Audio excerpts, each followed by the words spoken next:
You're tuning into Black and White Sports on YouTube. The no-holds-barred truth on sports. The main event starts now. Well, guys, here we go again.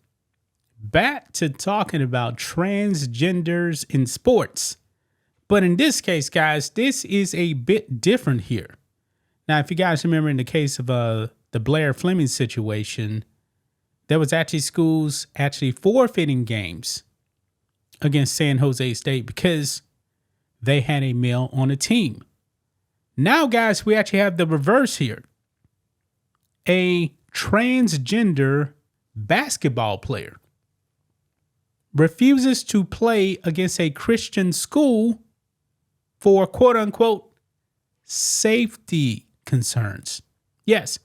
So we're talking about a male identifying as a female, and this is in Canada, by the way, in Vancouver. This person is so triggered by this Christian school that he's not going to play. Actually, the whole team's not going to play. Hey, I'm all for it, man. I'm all for it because males should not be playing in female sports. Now, apparently, get this. This person, the transgender, is triggered by a hard foul.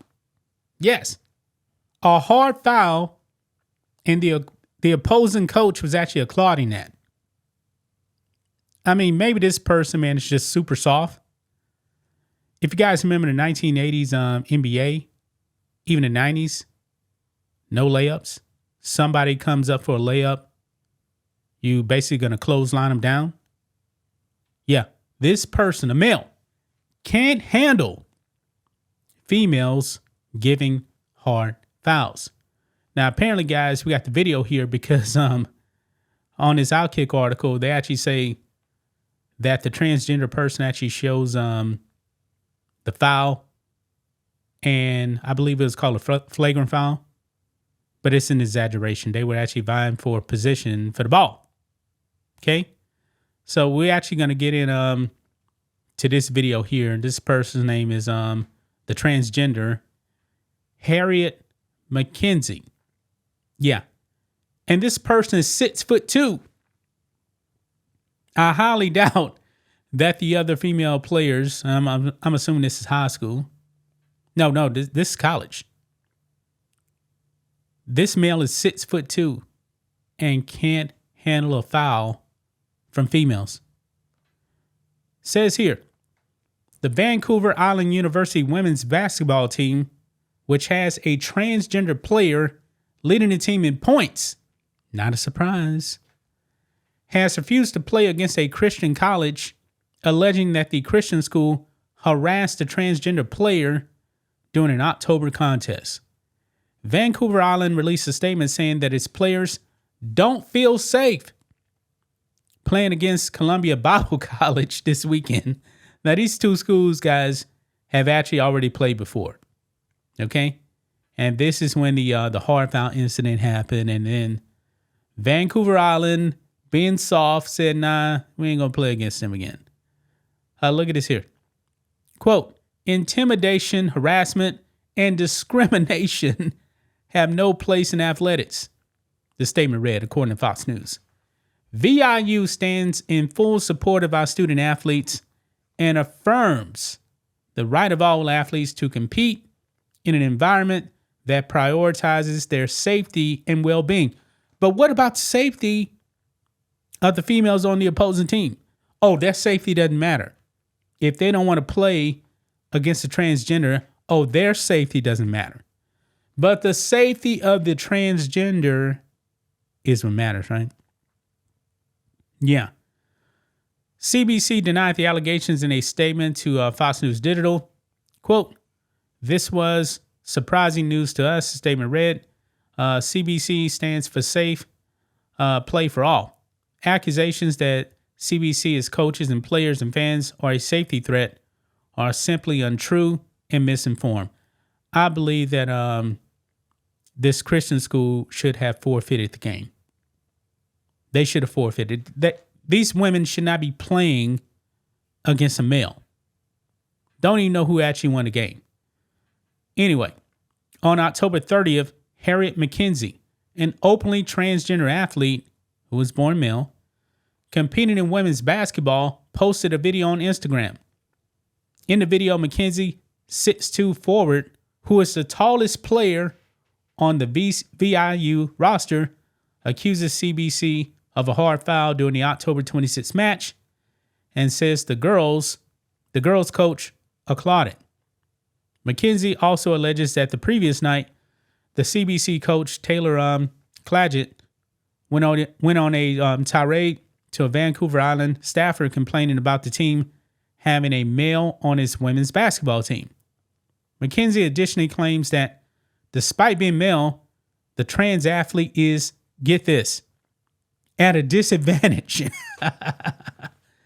to cis women because McKenzie began to transition in kindergarten. Wait a minute, guys. Were the parents pumping female hormones and stuff into this boy at 5, or was it just a social transition? Wow.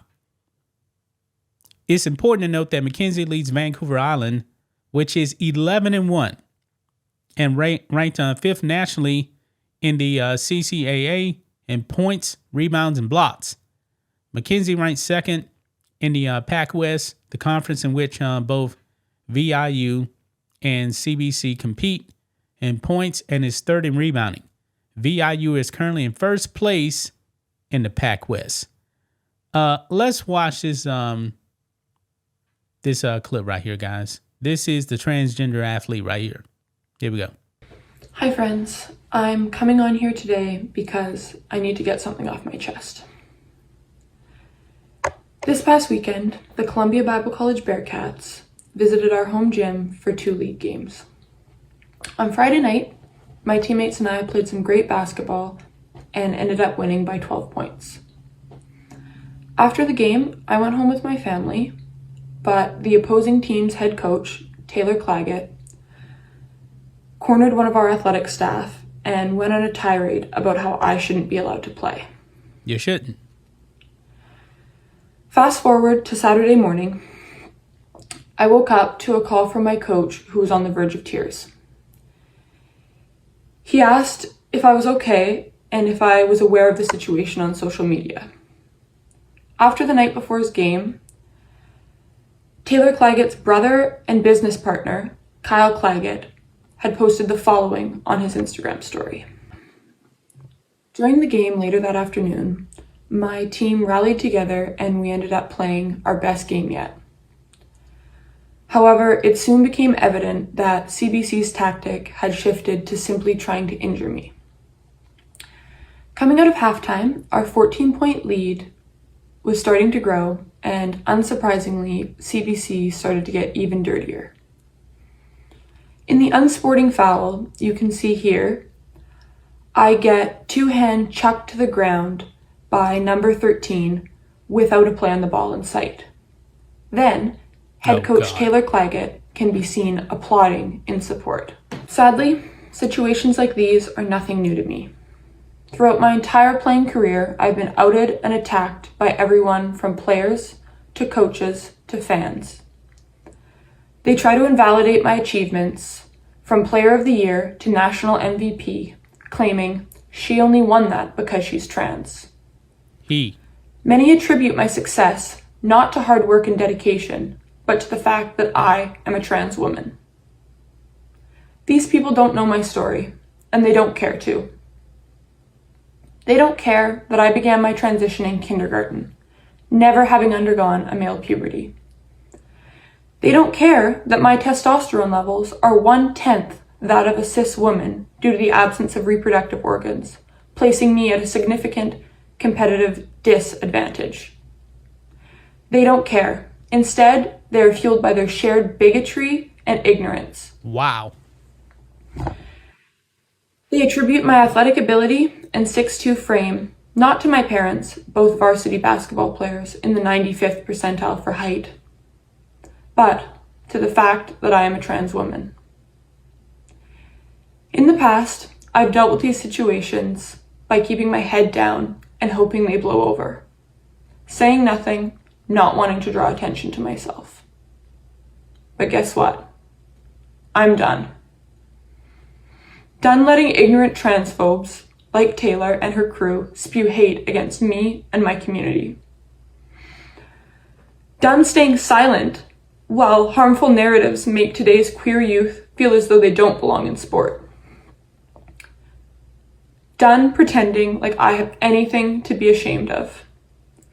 I'm proud of my story, and I want to make something very clear.